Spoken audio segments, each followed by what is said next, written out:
شروع اللہ کا نام لے کر جو بڑا مہربان نہایت رحم والا ہے۔ حامیم، اس کتاب روشن کی قسم کہ ہم نے اس کو ایک مبارک رات میں نازل فرمایا، ہم تو خبردار کرنے والے ہیں۔ اسی رات میں تمام حکمت کے کام فیصل کیے جاتے ہیں، یعنی ہمارے ہاں سے حکم ہو کر بے شک ہم ہی فرشتوں کو بھیجتے ہیں۔ یہ تمہارے پروردگار کی رحمت ہے، وہی تو سننے والا ہے، جاننے والا ہے۔ آسمانوں اور زمین اور جو کچھ ان دونوں میں ہے سب کا مالک، بشرطے کہ تم لوگ یقین کرنے والے ہو۔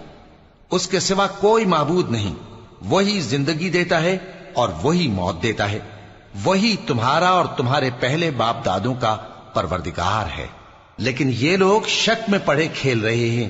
تو اس دن کا انتظار کرو کہ آسمان سے صاف دھواں نکلے گا جو لوگوں پر چھا جائے گا، یہ درد دینے والا عذاب ہے۔ اس وقت وہ کہیں گے کہ اے پروردگار، ہم سے اس عذاب کو دور کر، ہم ایمان لاتے ہیں۔ اس وقت ان کو نصیحت کہاں مفید ہوگی، جبکہ ان کے پاس پیغمبر آ چکے جو ہمارے احکام کھول کر بیان کر دیتے تھے۔ پھر انہوں نے ان سے منہ پھیر لیا اور کہنے لگے، یہ تو سکھایا پڑھایا ہوا ہے، دیوانہ ہے۔ ہم تو تھوڑے دنوں عذاب ٹال دیتے ہیں مگر تم پھر کفر کرنے لگتے ہو۔ جس دن ہم بڑی سخت گرفت کریں گے تو بے شک انتقام لے کر چھوڑیں گے۔